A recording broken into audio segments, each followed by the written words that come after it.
আমার, তুমি কি আমার করুণ আর্তনাদ শুনতে পাচ্ছ না? কে কে ডাকে মরে রন্ধন তলায় নারীর কণ্ঠস্বর ভেসে এলো, মনে হচ্ছে চির পরিচিত চেনা নারীর কণ্ঠস্বর।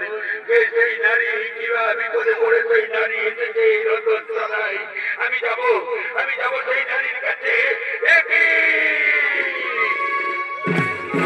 একই জয়শ্রী, হঠাৎ করে তুমি এই রন্ধন তলায় কেন এসেছো জয়শ্রী? ফিরে যাও জয়শ্রী, এই রন্ধন তলা থেকে ফিরে যাও। যদি তোমাকে কেউ দেখতে পাই তাহলে আমাদের অজ্ঞাতবাস আর পূর্ণ হবে না জয়শ্রী। আমাদেরকে পুনরায় যেতে হবে 12 বছরের জন্য বনবাসে। দুর্যোধনের অভিসন্ধি পূর্ণ হবে জয়শ্রী, দুর্যোধনের অভিসন্ধি পূর্ণ হবে।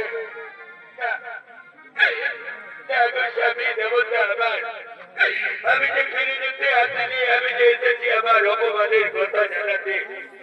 তুমি কি জানো না কৃষক সভা আমাকে কিভাবে আমাকে অপমানিত কলঙ্কিত করার চেষ্টা করেছে? আমি সব জানি জয়শ্রী।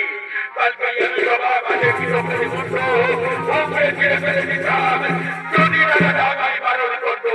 ও তুমি তোমার দাদার কথাই শুনলে, আমার কথা একবারও ভাবলে না। তোমার দাদা তো কেবলমাত্র ভাষা ফেলতে জানে আর ক্ষমা করতে জানে, এছাড়া তোমার দাদা আর কি জানে?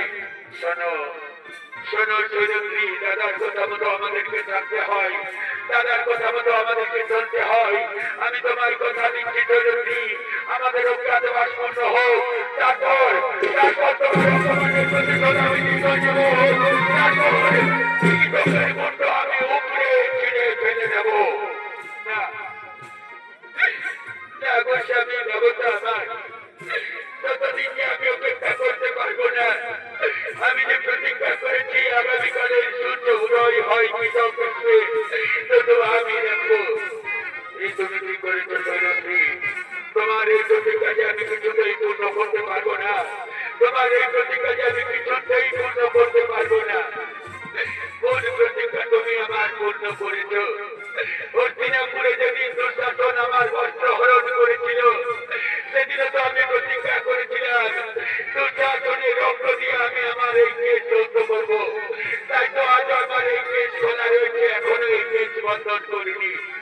আর এই প্রতিজ্ঞা যদি তুমি পূর্ণ না করো, তাহলে আমি আর কোন লজ্জায় বেঁচে থাকবো? আমি হয়তো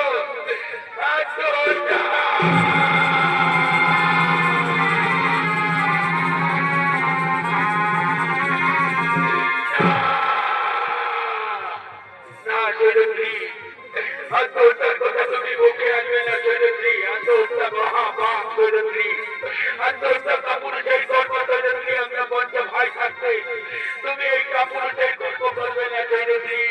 আমরা পঞ্চ ভাই থাকতে তুমি এই কাপুরুষের কর্ম করবে না। নিষ্ঠুর বিধাতা, দয়ার ঠাকুর, এই অভাগীর ভাগা কপালকে তুমি দুঃখ জানাচ্ছ, কোনদিন লিখলে না ঠাকুর। এই অভাগীর ভাগা কপালকে তুমি দুঃখ জানাচ্ছ, কোনদিন লিখলে না।